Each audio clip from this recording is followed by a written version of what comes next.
Sir ఎర్రచందనం smuggling వాళ్ళు పర్టికులర్గా ఆ కమ్యూనిటీ వాళ్ళు ఎందుకు వస్తున్నారండి తమిళనాడు వాళ్ళు? Yes sir.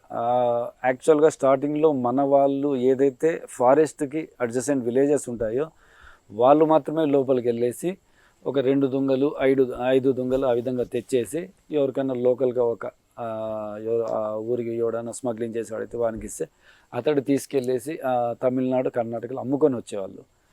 కానీ ఎప్పుడైతే ఈ తమిళనాడు జవాదిమలై ఏదైతే ఉందో ఏరియా, మీరు వినే ఉంటారు వీరప్పన్ అడవులు, వాళ్ళు ఈ శ్రీగంధము వైట్ శాండిల్ని టోటల్ వాళ్ళు ఆ అడవిలో తిరిగిన వాళ్ళకి నేపథ్యం ఉంది, వాళ్ళకి ఎక్స్పీరియన్స్ ఉంది.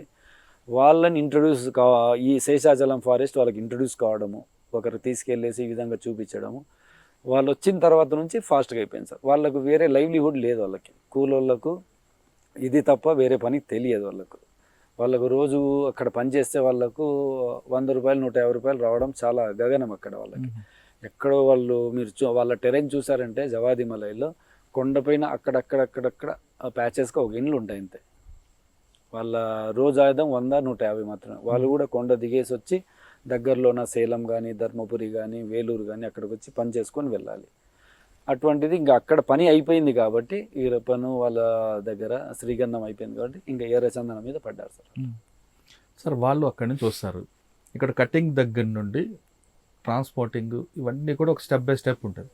ఫస్ట్ వీళ్ళకి ఎక్కడి నుంచి ఎంతో అమౌంట్ వస్తుందండి కటింగ్ చేసిన వాడికి కానీ, లేదా అక్కడ ఉండి వంట చేసేవాడికి కానీ, లేదా రూట్ మ్యాప్ ఇచ్చేవాడికి కానీ? ఇప్పుడు ప్రస్తుతం రేట్ల గురించి మాట్లాడితే నాకు తెలిసి ప్రస్తుతం ఉన్న ఇన్ఫర్మేషన్ ప్రకారము ఎవరైతే కూలోళ్ళు వస్తారో ఒక 10 మంది 20 మంది కూలి వాళ్ళని ఒక మేస్త్రి తీసుకొస్తాడు. సేలం నుంచి ట్రైన్ ఎక్కించుకొని బస్సు ద్వారా ఏదో వాళ్ళ ట్రాన్స్పోర్ట్ ద్వారా శేషాచలంలో ఎంట్రీ చేయిస్తారు. ఎంట్రీ అయిన తర్వాత వాళ్ళ యొక్క శక్తిని బట్టి 30 కేజీలు 20 కేజీలు 30 కేజీలు ఒక్కొక్క దొంగని వాళ్ళు ఒక 10 రోజుల లోపల తిరిగి వారం రోజులు తిరిగి దాన్ని తీసుకొని బయటకు వచ్చేసి డెలివరీ మేస్త్రికి ఇచ్చేస్తారు. మేస్త్రి దగ్గరలో ఉన్న ఒక ఇంటర్స్టేట్ స్మగ్లర్ ఉంటాడు, వాళ్ళకి అప్పచెప్పేసి వాళ్ళకి ఇచ్చేస్తారు. కూలి అతనికి సుమారుగా కేజీకి 600 నుంచి 800 వరకు దొరుకుతుంది సార్ వాళ్ళకి. 600 to 800. అంటే కటింగ్ చేసిన వాడికి 600 రూపాయలు అంతే.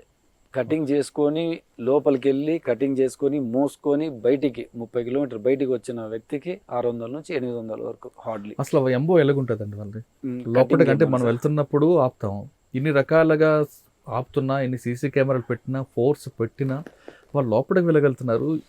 ఏ విధంగా ఐడెంటిఫై చేస్తారు? చేసిన తర్వాత కట్ చేసిన తర్వాత అక్కడే పెడతారా లేదా బయటికి తీసుకొస్తారా?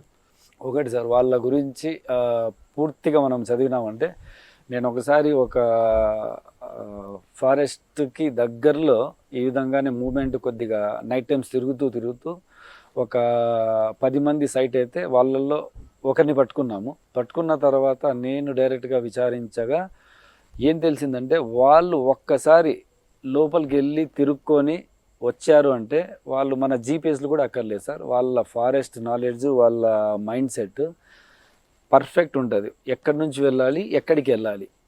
2 సార్లు పోయి వచ్చాడు అంటే అతను కూలీగా, 3వసారి అతను గైడ్గా పోతాడు. ఒక 10-20 మందిని గైడ్గా వెళ్తాడు. 20-30 మందిని తీసుకెళ్ళి మళ్ళీ డైరెక్ట్గా బ్యాగ్ తీసుకొస్తాడు. ఫోన్లు తగలవు, ఏం తగలవు, మళ్ళీ ఎడ్జ్కి వస్తాడు. అంత నాలెడ్జ్ వాళ్ళలో, జీపీఎస్ మైండ్లో వాళ్ళ జీపీఎస్ ఉంది. సార్ ఈ లోపలికి వెళ్ళిన తర్వాత వాళ్ళకి ఫుడ్ అదే ఏ విధంగా ఉంటుంది మరి? ఫుడ్ వాళ్ళు రేషన్ తీసుకెళ్తారు సార్. వాళ్ళు రేషన్ తీసుకెళ్తారు, వాళ్ళు ఒక పాయింట్స్ పెట్టుకుంటారు. రేషన్ అక్కడ దింపేసుకొనేసి రైస్, హార్డ్లీ ఏమంటారు రైస్ ఎక్కువ ఉంటుంది, రొట్టెలు తీసుకెళ్తారు వాళ్ళకి కావాల్సింది. కట్ చేసిన తర్వాత వెంటనే తీసుకొస్తారా లేదా అక్కడ డంప్ చేస్తారా ఎక్కడైనా? క్వాంటిటీని బట్టి సార్. తక్కువ క్వాంటిటీ ఉంది అంటే గిన ఒక్కొక్క లాగ్ తెచ్చుకోగలుగుతారు అంటే గిన ఇమీడియట్ తెచ్చుకుంటారు. తర్వాత ట్రాన్స్పోర్టర్ యొక్క అపాయింట్మెంట్ బట్టి, ట్రాన్స్పోర్ట్ ఎప్పుడు వస్తుంది, ఈ రోజు వస్తుందా, రేపు వస్తుందా, ఎల్లుండి వస్తుందా, వాళ్ళకు లేట్ అయ్యిందంటే ఒక చోట పెట్టేస్తారు, ఒక చోట పెట్టేసి బయటికి వచ్చేస్తారు. లేదు ఇమీడియట్గా వాళ్ళకు లోడింగ్ పాయింట్ ఉంది, ఇమీడియట్గా ఉంది, క్లియరెన్స్ ఉంది, వాళ్ళకి ప్రాబ్లం లేదంటే ఇమీడియట్ తెచ్చేసుకుంటారు, మిడ్ నైట్స్లో లోడ్ చేసేస్తారు. క్లియరెన్స్ అంటే ఏ విధంగా ఇస్తారు వాళ్ళకి? క్లియరెన్స్ అంటే వాళ్ళు ఇప్పుడు మేస్త్రి బయటే ఉంటాడు, తిరుగుతూ ఉంటాడు, పోలీస్ యొక్క మూమెంట్ చెక్ చేస్తాడు, ఫారెస్ట్ వాళ్ళ యొక్క మూమెంట్ చెక్ చేస్తాడు. అవన్నీ చెక్ చేసుకున్న తర్వాత వాళ్ళకు ఇబ్బంది లేదు అన్న తర్వాత మాత్రమే పాయింట్ పెట్టేసుకొని తీసుకొచ్చేస్తారు. సార్ ఇప్పుడు ఒకవేళ ఫారెస్ట్ డిపార్ట్మెంట్ కానీ లేదా పోలీస్ డిపార్ట్మెంట్ ఎదురైతే వాళ్ళ పరిస్థితి ఏంటి? జస్ట్ సార్ వాళ్ళని మన పోలీస్ డిపార్ట్మెంట్ కానీ ఫారెస్ట్ డిపార్ట్మెంట్ కానీ ఎవరు టచ్ చేయలేరు. వాళ్ళ యొక్క శక్తి ఫారెస్ట్లో వాళ్ళు అడవి పిల్లలు అంతే. వాళ్ళు జింకల కన్నా చాలా ఫాస్ట్గా పరిగెత్తుతారు. ఒక్కరు కూడా దొరకరు. ఎవరన్నా కింద ఏదన్నా తగిలి కింద పడిపోయి దొరకాలి, కానీ అతన్ని చేసి ఎవరు పట్టలేము. వాళ్ళ యొక్క శక్తి అంత ఉంటుంది. వాళ్ళ యొక్క స్ట్రక్చర్, బాడీ స్ట్రక్చరు 5'5" హైట్ ఉంటారు. అందరికీ ఆల్మోస్ట్ 6 packs ఉంటాయి. అందరు 50 kgs లోపల ఉంటుంది. అరికాలు అయితే వాళ్ళది ఇంత వెడల్పు ఉంటుంది. ఇంత వెడల్పు ఉండి అరికాలు వాళ్ళది ఇంత పాదం ఉంటుంది. ఒకవేళ ఎదురు పడితే కొడతారా వాళ్ళు? ఖచ్చితంగా. ఒకవేళ వాళ్ళు దొరికిపోతారు లేదా వీళ్ళు అటాక్ చేస్తారు పోలీసు వాళ్ళు, మనం దొరికిపోతాము అనే ఐడియా వచ్చినప్పుడు ఖచ్చితంగా మనం తక్కువ మంది ఉన్నామంటే రాళ్ళతో వాళ్ళు అటాక్ చేస్తారు. అటాక్ చేసిన సందర్భాలు ఉన్నాయి. 2013 కన్నా ముందు 11-12లో ఒక ఫారెస్ట్ ఆఫీసర్ని కూడా చంపేశారు ఈ విధంగానే రాళ్లతో అటాక్ చేసి. అప్పుడే గవర్నమెంట్ కొద్దిగా సీరియస్గా తీసుకుంది 2014. మీరు పనిచేసిన ఆ పీరియడ్లో అంటే రామకృష్ణ గారు ఎస్పీ గారి టైంలో మీరు లోపల కూంబింగ్ వెళ్ళి ఉంటారు. మీ మీద కూడా ఆ విధంగా అటాక్లు జరిగాయి? అటాక్లు అయితే ఎక్కడ జరగలేదు సార్, కానీ పారిపోయారు. పారిపోయిన తర్వాత టోటల్ లాక్స్ కూడా సీజ్ చేసాము. 50 lakhs 100 lakhs. సార్ అప్పుడులో రోజు ఎర్రచందనం స్మగ్లర్స్ అరెస్ట్, ఇన్ని టన్నులు పట్టుకున్నాం అని పేపర్లు వస్తున్నా ఇంకా లోపలికి వెళ్తున్నారు, తీసుకొస్తున్నారు. ఎలాగండి అది సాధ్యమేనా అసలు? అది సాధ్యమే సార్. అది టోటల్ అది స్పీసీస్ చాలా స్ప్రెడ్ అయి ఉంది. సో వాల్యుబుల్ అది. ఇప్పుడు వాల్యుబుల్ అంటే ప్రాణం కన్నా వాళ్ళకి వాల్యుబుల్ అది. వాళ్ళకి ఆ విధంగా లోపలికి వెళ్ళి 1 weekలో కష్టపడి 30 kgల ఒక లాగ్ తీసుకొచ్చాడంటే అతనికి 800 రూపాయలతో వేసుకున్నామంటే కన్నా సుమారుగా 20-30 వేలు వస్తుంది. 20-30 వేలు అతనికి సంవత్సర ఆదాయం అది ఒకప్పుడు. సో దానికోసం ఎంత రిస్క్ అయినా తీసుకుంటారు వాళ్ళు, వెళ్తారు, తీసుకొస్తారు.